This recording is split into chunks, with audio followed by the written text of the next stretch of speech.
gonna happen today? 6,000 photos. Look at me.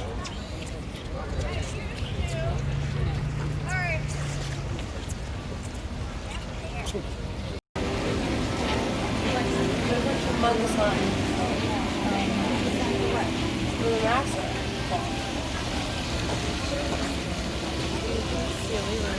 Silly.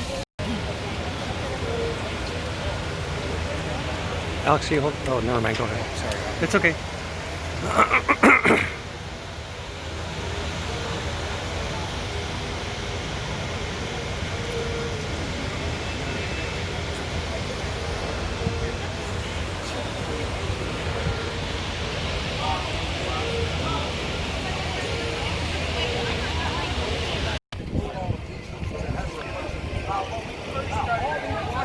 Black capsules on top, here, they represent the astronaut program, the Mercury program, one astronaut flight, this rocket here, Gemini program, 2 astronauts, Humans rocket on its side back there, Apollo program, 3 astronauts.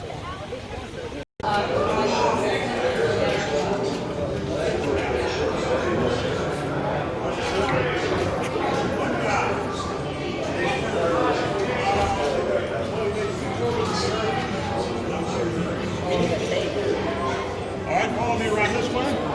Take that one.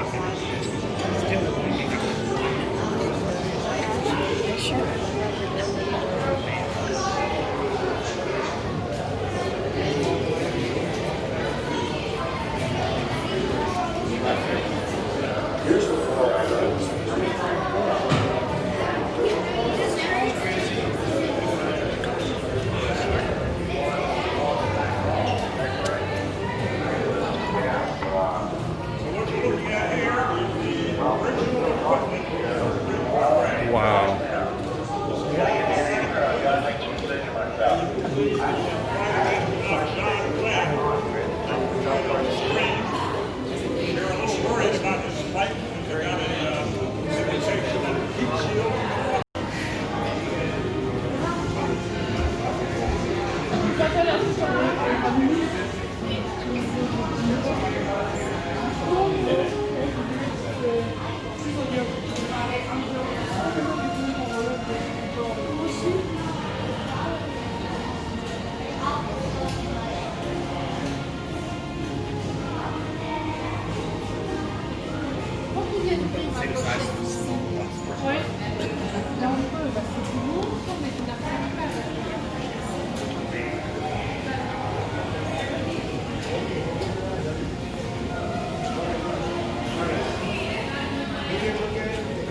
Go show them around.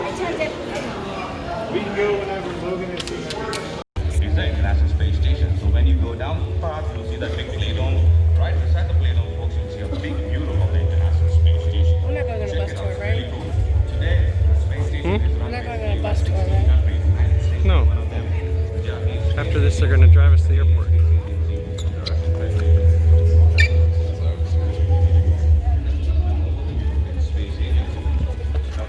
If you head through that path, the right side, straight down that gray path, at the end of that path, you'll see the bus. Is that like every single Right? Head straight there. like where Dad, Mom, their station has been at the ISS over there? I didn't hear you. International Space Station. Was set to Oh, be probably, yeah. donation to the ISS. Or at least contributed to it.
Good.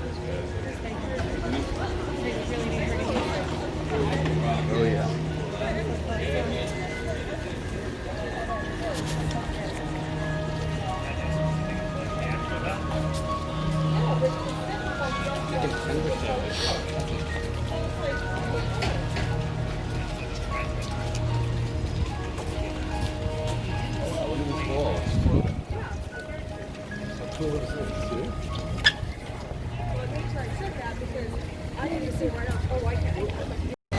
Gotta take a selfie here.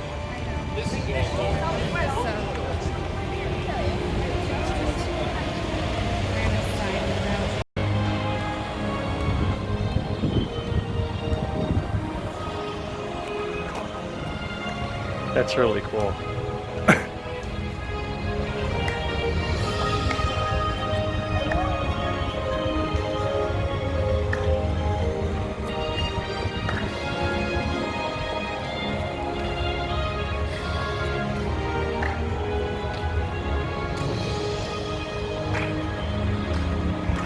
That emptied with fuel in 8.5 minutes. What? It was full of fuel, the orange thing, the external tank, and in 8.5 minutes all the fuel was I thought gone. that was the rocket. It was all rocket. No.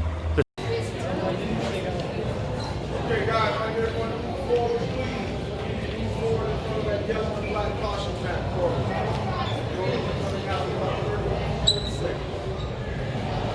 That is so cool how they did that. I loved that. It was the coolest.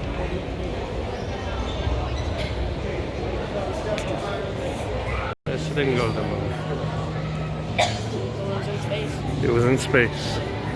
Probably doesn't.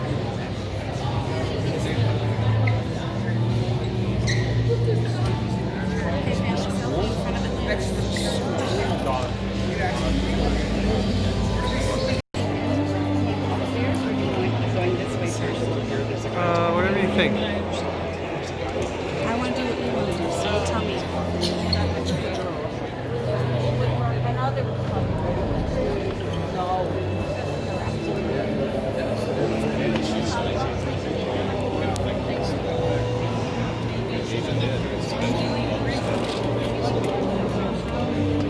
Over 20 times it was in space.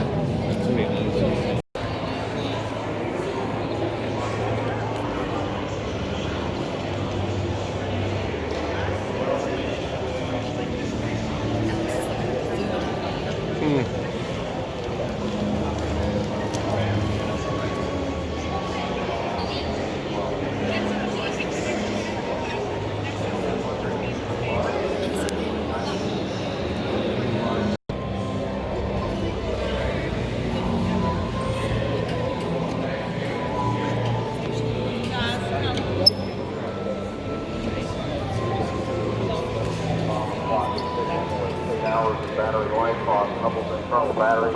The hope with Humble specifically was that we could launch it in the observatory, but then over its lifetime, as technology improves and astronomical detectors became more sophisticated, we could maybe install more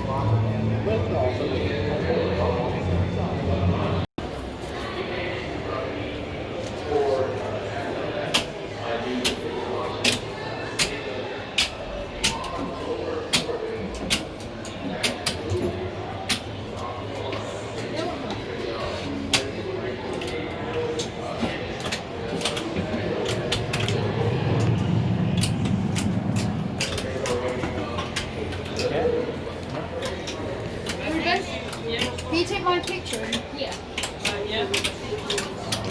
Gosh, you're so. It was actually. It was fun.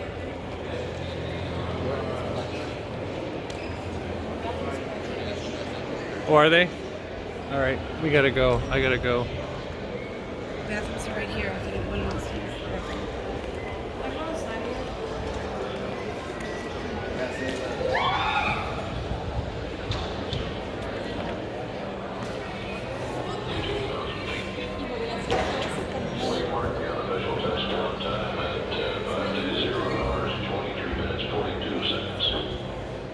Okay, Alex.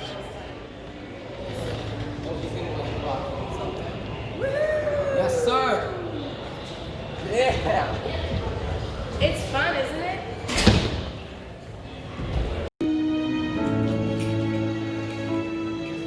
Wow.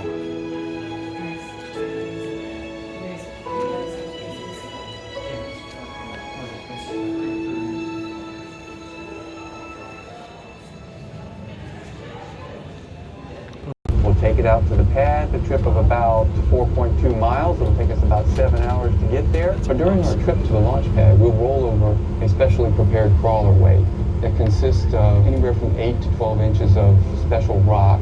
Below that is limestone that's about 4 feet thick and compressed to hold the weight of the crawler and the mobile launcher. And then below that is some hydraulically compacted sand that can support all the weight. And then once we're there, we'll drop it all off. And a few days later, there'll be a launch. We'll come back, we'll pick the mobile launcher up, and we'll bring it back to the VAB to start the process all over again. With 50 years and some 3,000 kilometers or 2,000 miles on the clock, NASA expects the crawlers to be in operation for at least another 3 decades. How cool is that? The latest refurbishment is complete, and preparation is well underway for the first SLS mission. The crawler will be doing what it was originally designed to do once again. There it is, right there. Which is Well, there it is. moving rockets. The crawler is right there. We do have 2 crawler transporters. Both of them are over here on the right-hand side. That is closest to us, that is crawler transporter 2. To the right of that is crawler transporter 1. As you look at the crawler transporter in the top left-hand corner, you see a glass box. That is one of the 2 driver's cabs they have. The second one is in the back right-hand corner. These operate similar to how a streetcar operates. They only have a forward gear. So in order to change directions, the driver has to leave the one cab, walk along the railing, go over to the other cab, and put it back in forward gear. Above each set of tracks, you will see black cylinders. Those cylinders are the hydraulics it uses for raising and lowering itself to carry a mobile launch platform, just like the 2 you see in front of us, and also for keeping that launch vehicle perfectly level as it climbs the 5-degree incline up to the launch pad. Now that video did tell you these crawler transporters, they only go a whopping 1 mile per hour when you put a heavy weight on top of it. What they did not tell you is they only get 32 feet to the gallon. Oh my gosh. Now these 2 mobile launch platforms you see, these are 2 we have that are still configured for the shuttle program. You see how they sit up on top of the 6 pedestals over there. That is how the crawler transporter will go underneath it, lift it up off of those pedestals, and take it into the vehicle assembly building. On these ones, they would stack the 2 solid rocket boosters, external fuel tank, and the shuttle orbiter on top of it, and then the crawler transporter would take all of that out to the launch pads. Now there are 3 rectangular openings you will see underneath this platform. Those were there to accommodate the flames from the 2 solid rocket boosters and the main engines of the shuttle. If those openings were not there, those flames would melt the platform. Where that second platform sits is where they spent the last 6 years assembling the 380-foot tall mobile launcher for the Space Launch System. That was completed back in September. That is when Crawler Transporter 2 crawled underneath it, lifted it up off of those pedestals, and then took it on the 4.2-mile journey out to Launch Pad 39B. It sat at that pad for a week. It underwent several fit tests. They had to make sure it fits the launch pad. When that was done, they brought it back, set it inside High Bay 3 of the vehicle assembly building. So it was inside there from September until 2 weeks ago. That's when Crawler Transporter 2 went back in there, lifted it up off the pedestals in there, and took it back out to Launch Pad 39B. It is going to sit at that pad for the rest of the summer. We'll talk about that a little bit more when we get out to 39B. But they're doing the finishing touches on it for the Space Launch System. I'm going to go ahead and let the rest of this video play out for you, and it's going to tell you how that mobile launcher is going to operate.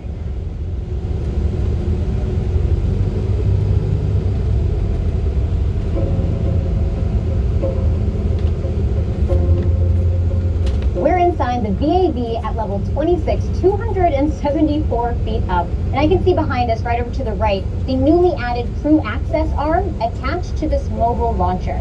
I want everyone here to meet Cliff Lanham, the mobile launcher project manager. Cliff, can you explain the significance of adding that access arm? Sure. The crew access arm is one of the last major modifications to the mobile launcher in preparation for SLS and Orion. It basically will be the very last place on Earth that the crew will be before they're in the spacecraft and headed to space. Now, the weight room provides a contamination-free environment up next to the spacecraft, and as you suspect, it's white, hence the white room. Makes sense. Now, how does the mobile launcher support the SLS rocket? The mobile launcher provides fuel and power to the part of the coastline, proudly known as the Space Coast, is the epicenter of the aerospace industry, employing over 100,000 people in Florida. What was once a rural farming community just 60 years ago is now a multi-user spaceport shared by the United States government and private industry. You'll get to see that private industry at work throughout the tour.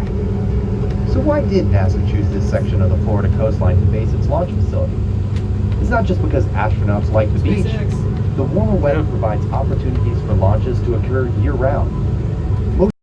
You may have watched their Falcon Heavy test flight, the one that sent a Tesla Roadster into space. This is where it launched. The Falcon Heavy rocket is currently the most powerful operational rocket in the world by a factor of 2.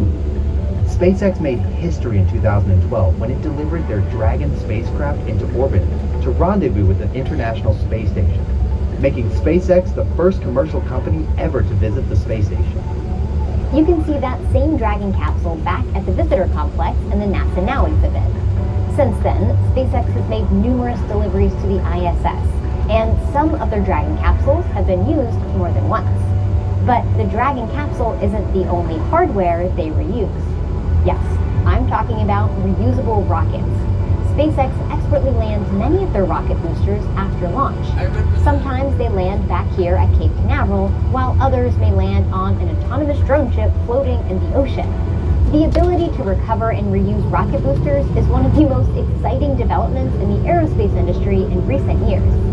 This advance in rocket technology is helping to bring down the cost of launching payloads into space, allowing more and more exciting technology to be deployed for use. Hi, I'm John Murator. I'm the Director of Launch Operations here at Pad 39. We got the keys to Pad 39 from NASA on April 14th, 2014, and we started a really radical transformation of this pad. One of the biggest things you notice right away is the big hangar we built because we use horizontal integration for the rocket. And the other big thing that we've done is we've got to convert the pad from what's called a mobile launcher pad concept, where the rocket's assembled on a pad, or the space shuttle as it was at the time, and rolled here with all of its support equipment to a situation where the pad is sitting on the flame trench, and we just move the rocket to it and lift it. 39A is where Americans are going to return to space, launching from American soil. And we're going to launch American crew members on the Dragon. Awesome. Yeah, right. What's pretty exciting about this place is this place gives SpaceX room to grow. We can put some amazing big rockets on this pad because it's a huge facility. And we're pretty excited about what this is going to bear for the future of SpaceX. Now this is Launch Pad 39A, the most historic of both of the pads. Oh, but I just scared those people having lunch, huh? Now, this is where all 12 moonwalkers were launched from, as well as the last shuttle mission, Shuttle Atlantis, back in 2011. That was the end of the shuttle program. It was also the last time we launched an astronaut into space from the United States. Since that time, we've been launching the astronauts out of Kazakhstan on a Russian Soyuz rocket. We want to change that this year with what is called the Commercial Crew Program. We have 2 commercial companies, both Boeing and SpaceX, involved in that program. SpaceX will be launching NASA's astronauts up to the International Space Station. Now, Boeing will be from across the water. We'll look at that pad in just a moment. If you look up on top of the pad, you see that tall black and white structure. That is called a fixed service structure. That is all of what is left over from the shuttle program. There's an elevator inside there. That's how the astronauts could get up to the shuttle orbiter. Now, SpaceX added that white arm that's sticking off to the right-hand side. That's called a crew access arm. That is how the commercial crew astronauts are going to access SpaceX capsule, the Crew Dragon capsule, when they start that commercial crew program. Right now, SpaceX is targeting November for the first launch of the astronauts from this launch pad. The white structure you see laying horizontally on the pad, that's called a transporter erector. That's attached to a set of rails. They will bring that down the rails into that large hangar. It's called the Horizontal Integration Facility. They will stack either a Falcon 9 or, in the case of just a couple weeks ago, a Falcon Heavy on top of it, take it back up to the top of the pad, upright that with the erector, and then it becomes their strong back. Now we'll talk a little bit more about this pad in just a moment. I want you to look off to the right-hand side, across the Banana River. That is Cape Canaveral Air Force Station. There are 3 launch pads over there we can see from here. That first one you see is Launch Complex 41. home of United Launch Alliance Atlas V rocket. They are going to be launching an Atlas V rocket from there on the 17th of July, just a couple days. That upside-down L structure in the center of that pad, that is a crew access arm for the commercial crew astronauts to access Boeing's capsule, the CST-100 Starliner capsule. And we'll learn all about that commercial crew program towards the end of the tour. To the right of that is it looks like 3 Lightning masts. It's 4. That's Launch Complex 40, also home of SpaceX Falcon 9. They will launch from there on the 21st. That will be a cargo resupply mission. And then to the right of that, a second very narrow white building is Launch Complex 37, home of United Launch Alliance Delta IV and Delta Heavy rockets. They will be launching a Delta IV from that pad on July 25th. So we have 3 launches just before the end of the month. So lots of things happening here at the Kennedy Space Center. Now there are many more launch pads over there. They're just too far off in a distance to see from here. One of which used to be called Launch Complex 13. It's now been renamed Landing Zone 1 and Landing Zone 2. That's where SpaceX puts their first stages of the Falcon 9 rockets when they bring them back after a launch. Otherwise, they're landing them out on their barge, the Of Course I Still Love You barge, out in the Atlantic Ocean. Now, as we come to the stop sign, we're going to be making a left-hand turn, but if you look straight across the vegetation, you can see the Atlantic Ocean. The Atlantic Ocean is just on the other side of that dune there. Now, this here is prime real estate for hundreds of sea turtles to come ashore between the months of May and October and lay their eggs. We have a very protected shoreline here at Kennedy, and that gives us one of the most dense sea turtle populations in the Northern Hemisphere. Now usually when it's really sunny you can see the beautiful turquoise color of the water, but it's kind of cloudy today. So now I want to go back to talking about this launch pad. If you remember at the very beginning of the tour, one of the first things we looked at was that Mercury Redstone rocket. Underneath that rocket was a tiny little blue standard red triangle. I told you that's all the more of an elevated launch pad and flame deflector we have for that size of rocket. Now that rocket was not a very powerful rocket. The size of that rocket, the same size as that white Lightning mast up on top of that fixed service structure. It was only 83 feet tall. When we launched Alan Shepard on May 5th, 1961, that was only a 15-minute trip from over here at Cape Canaveral to the Bahamas. That's it. That's as far as we went. But it was only 3 weeks after that trip whenever President Kennedy made that announcement. He wants to send a man to the moon. So NASA's response to that was, hey, if you want to get to the moon, we're going to need a much bigger rocket to be able to reach the moon. And that's how we got the Saturn V rocket. And they said we would need a much bigger building to be able to assemble that rocket, and that's how we got the vehicle assembly building. And much bigger launch pads to be able to support the size of that vehicle for launch. That is how we got launch pad 39A and 39B. These 2 pads were built identical to each other for the Apollo Saturn V program. They stayed identical even through the shuttle program. Both of these pads go down 4 stories down into the ground, and then they built them up from there. If you look behind that water tower over here on the left, you see a darker shaded opening in the pad. That is called the flame trench. As those launch vehicles sit up on top of that pad, remember they're attached to that mobile launch platform. There's a 380-foot tall mobile launcher sitting up there on 39B. They sit down on the pedestals on the pad. They ignite the engine. Strives to make its next great leap to return to the moon. And See the trench, John? The spotlight just makes passed it through. here. The launch pad 39B. I'm standing in the flame trench of launch pad 39B. Yeah. During a launch, the temperatures in this area can get up to 2,200 degrees Fahrenheit. 39B was built for the Apollo program. It was used for the launch of Apollo 10, 3 Skylab missions, and for the Apollo Soyuz test project. Now, we're going to go up to the top of the pad to meet with Nick Moss, who's the Deputy Project Manager of Launch Pad 39B. Nick, can you tell us where are we standing right now? We're standing on the pad surface of Launch Complex 39B, the future launch site of the SLS rocket. Where does the rocket actually go around here? It sits on top of those mount mechanisms on top of the mobile launcher. The tower is going to be up on the north end, the vehicle just south of that, and ultimately it will fly up through the center of the lightning protection, around 600 feet above it. Which one is the lightning protection system? The lightning protection is the 3 towers around us and the cat system. They're right there. They protect the vehicle from the lightning strike and take all of the current from the lightning down. Now, this is a really big rocket, so I imagine there had to be modifications to this launch pad to support the SLS? There's been a large amount of modifications over the past bunch of years. Mainly, we tore down the fixed service structure that was here for shuttle. The rotating service structure. It'll be on this side. Shuttle. Modified a lot of the large piping systems. So much has changed here. Other than the concrete we're standing on and some of the minor things underground, everything is brand new or completely refurbished and ready to support the next vehicle. Well, Nick, thank you so much for showing us around Launch Pad 39B. This is a really cool place. So while Launch Pad 39A has the pedigree of sending humans to the moon, you now know that Launchpad 39B has a very bright future as NASA works toward crewed missions back to the moon and on to Mars. I can't wait. Following the Apollo program, Launchpad 39B hosted 53 space shuttle missions. Today, the facility is a clean pad, meaning it does not house a permanent launch tower. That mobile launcher you saw earlier will be set here by the crawler transporter for SLS launches.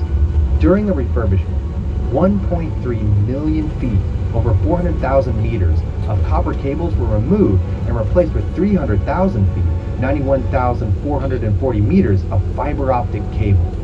The 3 Lightning towers, each 600 feet, 183 meters high, taller than the VAB, were installed to provide protection from a lightning strike that could damage the rocket before launch. After all, Florida is the lightning capital of the United States. This launch pad is full of impressive features.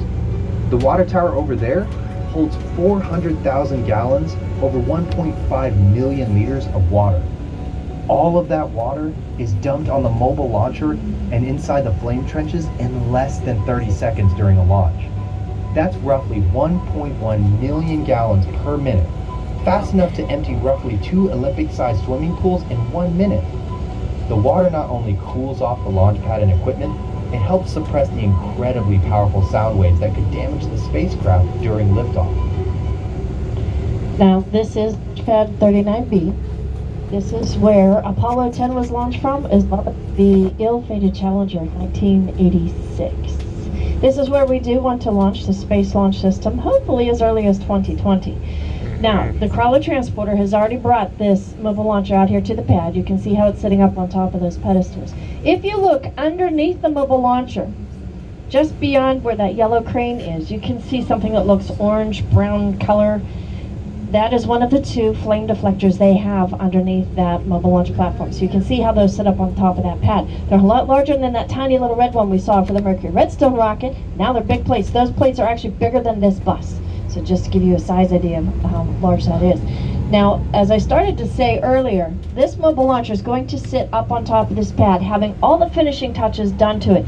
It will take the rest of the summer for them to do that. So you're looking at least until September before they're done. When they are done, the crawler transporter will come back, pick it up off of the pad, take it back to the vehicle assembly building, and then they will start stacking the Space Launch System on top of it. Now, the crawler transporter, it travels on its own special roadway. That roadway is called Crawler Way. You may have noticed it when we were back by the vehicle assembly building and part of the way out to the pads, and it's yet again right in front of us. You'll see it in just a moment. It looks like 2 gravel roadways. It's really 1 roadway. Crawler Way goes from the vehicle assembly building 4.2 miles out here to Launchpad 39B. It's 3.4 to 39A, but SpaceX built that horizontal integration facility right on top of Crawler Way because they're not using the crawler transporter. So now they can only get out here to the launch pad, but you can see how Crawler Way goes up to the top of that pad. So when the crawler transporter leaves the vehicle assembly building with the mobile launcher and the Space Launch System on top of it, it will take approximately 7 hours just to get here to the pad. 4.2 miles will take 7 hours. And then it will take yet another hour to an hour and a half to climb to the top of that pad using those hydraulics to keep that launch vehicle perfectly level as it gets to the top. They tell us that whenever they're climbing that incline and they're using those hydraulics, the top of that tower, 380-foot tall tower, will not waver any more than the width of a basketball. Wow.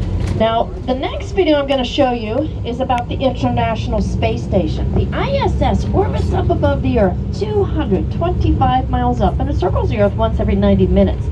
You can spot the International Space Station with your own eyes whenever it is dark and clear. You don't need any special equipment to see it. If you go to nasa.gov/spot the station and put in your location, it will notify you whenever the space station becomes available to view, at what time, for how long, and in which direction. Continued scientific research and technology development. We're going to use that technology as we segue into 4 firing rooms inside there. The firing room closest to the vehicle assembly building is the one they are going to be using for the launch of the Space Launch System. This next video, you are going to hear from one of the launch directors. She's going to tell you what goes on in there for a launch.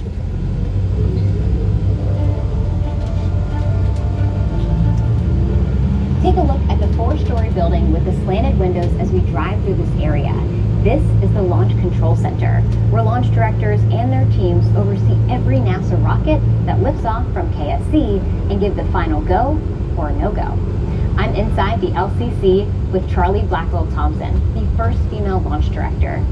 Charlie, can you tell us, what does a launch director do? Well, the launch director's job, I think, is a pretty special job on launch day, and it's really to look at how the team is proceeding through launch countdown. Is there things that we should be doing that we're not? Are we on schedule? Are there steps that we need to be taking? It's really to kind of stand back and take that big picture look at launch. The folks that are on the floor, the team of engineers that are in the firing room, they have a very tough job on launch day, and that's to evaluate the ground and the flight systems and ensure that they're ready for T0 or liftoff. And what does it mean to you to be the launch director of this very important mission, EM1? Well, it's very special. To be part of an inaugural launch team is something amazing, really, and to be part of bringing a new capability to America's space program with the SLS rocket and the Orion spacecraft, and sending them on this mission known as EM1 is pretty incredible. Right. And what is your role leading up to that big launch? So leading up to launch, it's not all about that launch day. There's a lot of work that goes into getting the ground systems, the flight systems, and the team ready for that day. And so there's work on preparing the team, doing training, certification, ensuring that they're ready to go in those final minutes and final seconds of launch countdown when you have to do critical commanding, critical verifications. It's also about ensuring that our ground systems are ready, all of the capabilities that you need for launch. It's testing them and ensuring that they're ready for launch day as well. And so it's about getting the people ready, getting the team ready, getting our paper, procedures, defining launch countdown, ensuring that all of that critical work fits together in the most effective and optimal way. Right. And something that we've all heard of, a scrub. What does it mean for a launch to be scrubbed?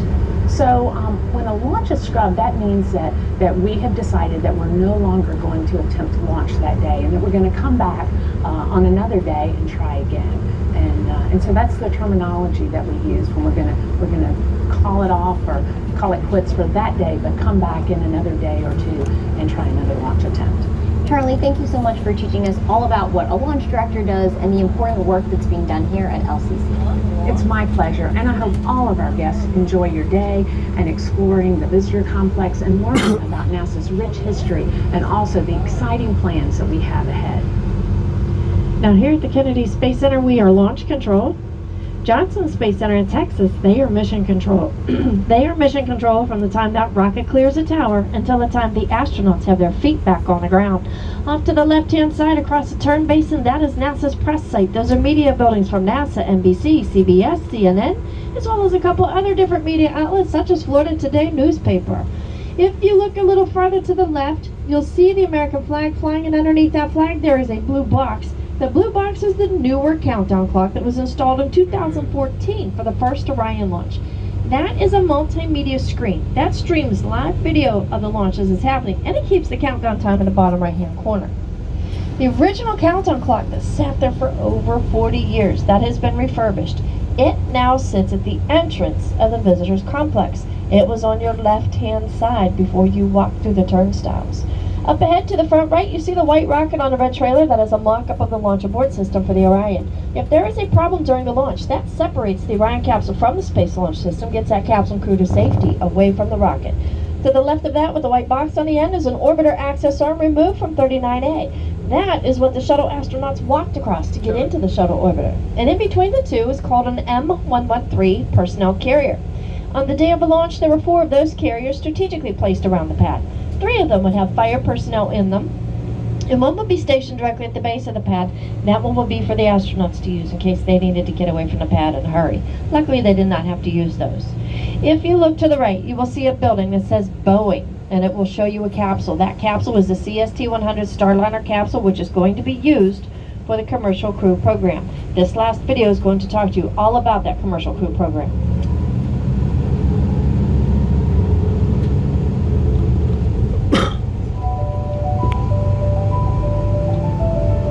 Even though rockets often launch from Kennedy Space Center, astronauts have not traveled to space from the United States since the last shuttle mission in 2011. NASA's Commercial Crew program is bringing human spaceflight back to American soil.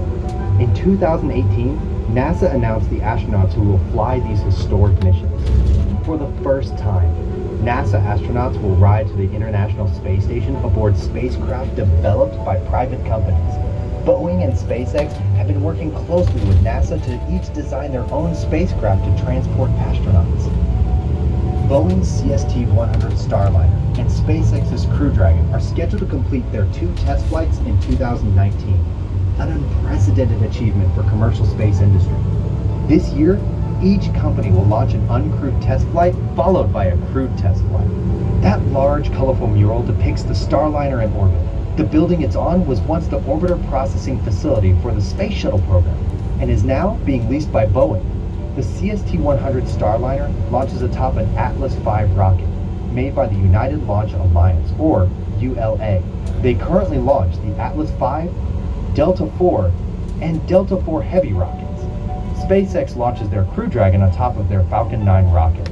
All of these partners are reinvigorating the space community here at Kennedy Space Center and beyond. Every day, we all benefit from the incredible technological advancements that these organizations help make happen.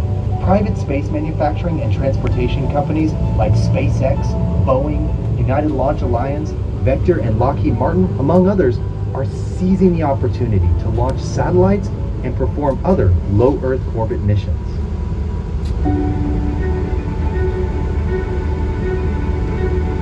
But why, some say, the moon? Why choose this as our goal? And they may well ask, why climb the highest mountain? Why, 35 years ago, fly the Atlantic? Why does Rice play Texas? We choose to go to the moon. We choose to go to the moon.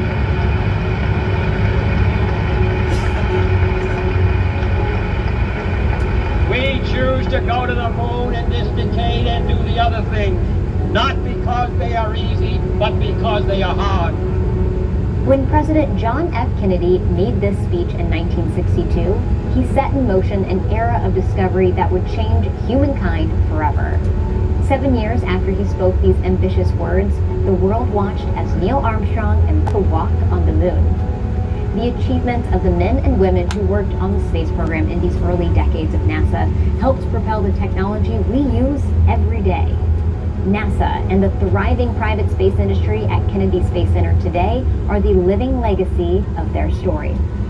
As we arrive at the Apollo Saturn V Center to learn more about that historic era, get ready to step back into a time when NASA had everything to prove to a nation focused on one goal: to be the first country to land a person on the moon.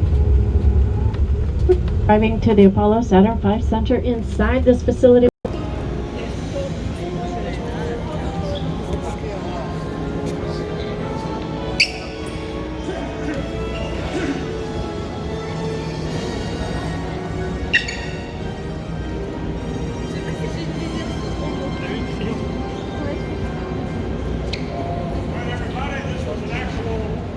Saturn V rocket is going to be Apollo 18.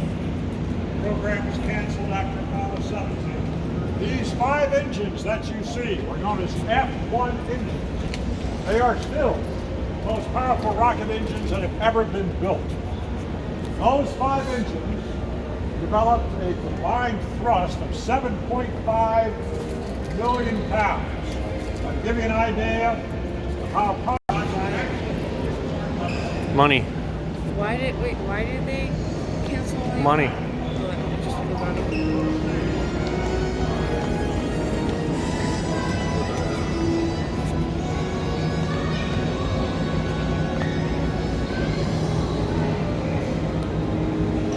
Hi.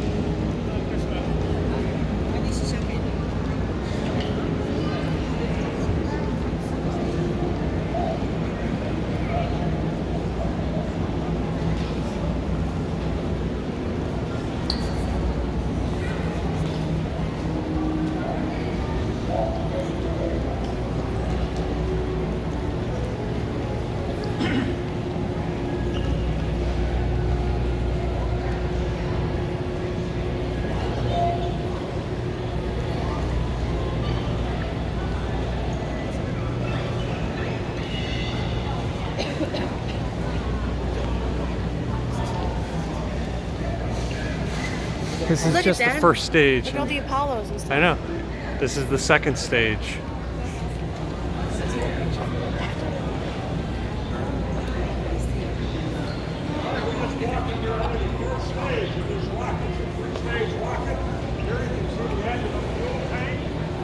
Basically, this first stage is giant fuel tanks and those 5 giant engines.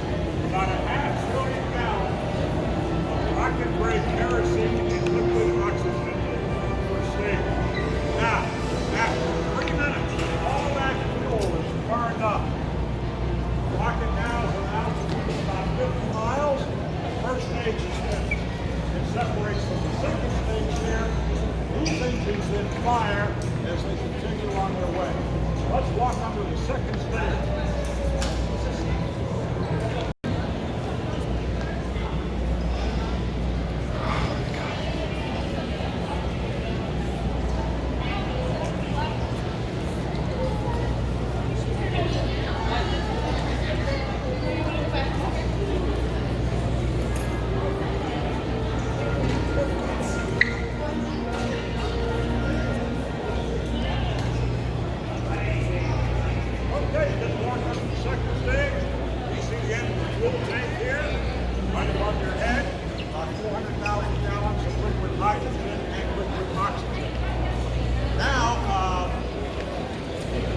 After about another 3 minutes, all that fuel is burned up. The rocket is now at an altitude of about 100 miles over Earth orbit.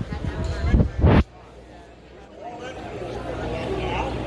It separates from the third stage here, and the second stage falls away. Now the third stage engine now fires. Takes them into orbit around the Earth. They do a few orbits around the Earth. Then there's an altitude here, okay? That rocket fires for a second time, what's known as a translunar injection. What that does, with that rocket up to a speed of about 25,000 miles an hour, which is enough to escape Earth orbit, but now they're on their way to the moon. Something else very interesting happens.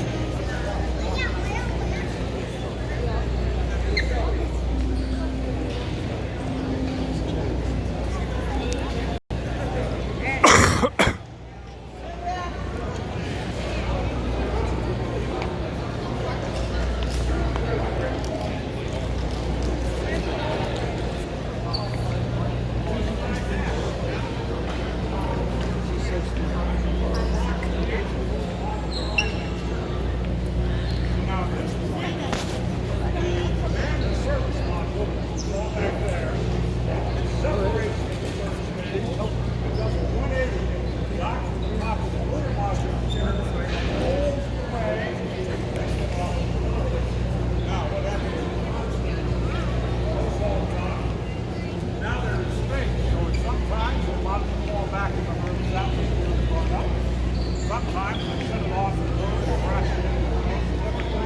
Other times they send it in orbit around the sun. 2004 amateur astronomer thought that the impromptu asteroid turned out to be the first stage. Docked the command module down to the moon, and then left the moon, redocked with the command module, and got back inside the command module, headed back to Earth. Now you notice there are no seats in this thing. That's because they stood up. They were held down by harnesses attached to their weight. For example, Apollo 11, Neil Armstrong on the left here, goes up and down. Okay, one more thing. Well, 2 more things I want to show you. 3 more things, actually. Stood up.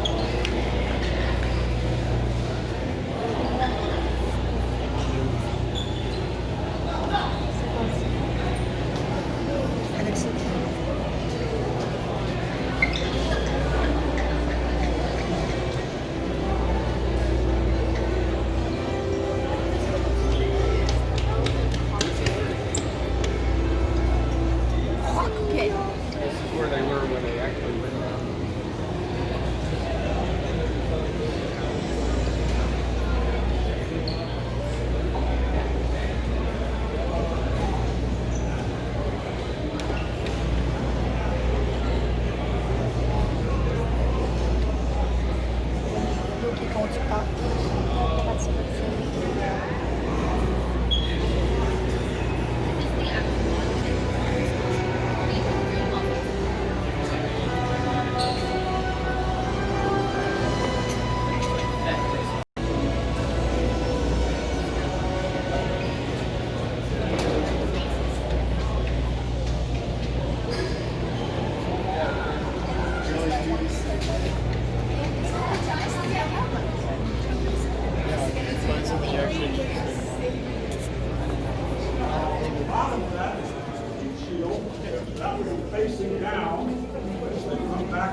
this atmosphere, and it was designed to actually burn off. We get up to like 3,000 degrees. Inside this magma room. That's how well designed this thing. And let's go over here to the corner. There's one more thing I want to show you.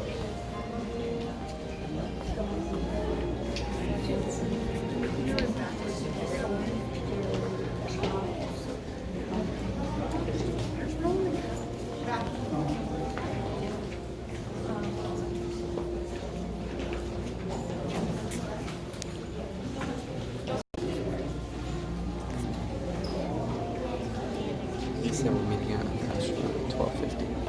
Okay. Why do they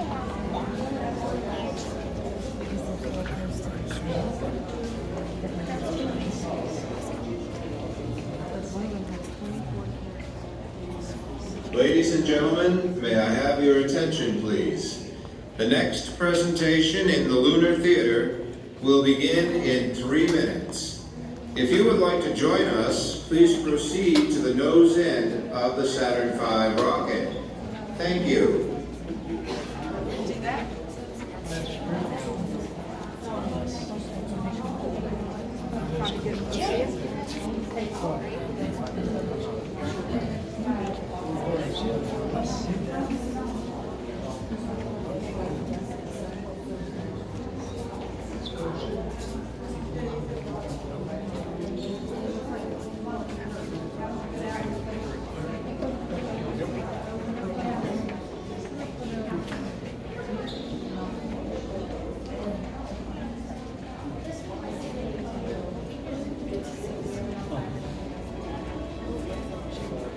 Made me cold. Yeah.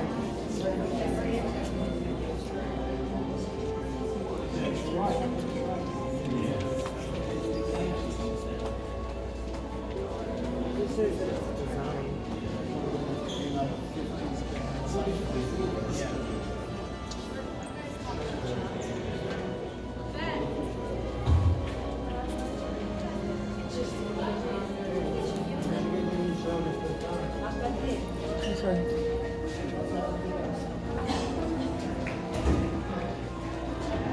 It's cool, isn't it? It's actual moon dust. Mm-hmm.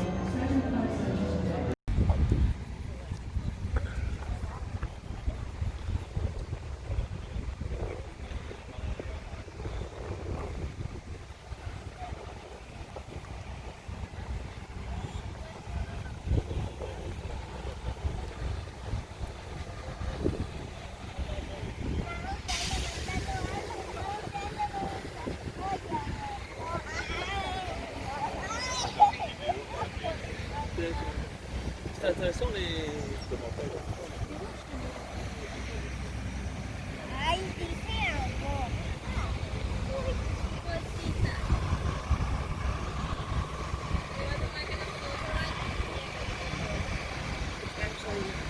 Not what you were thinking, right? No. But I was thinking it was either, one of the two, right?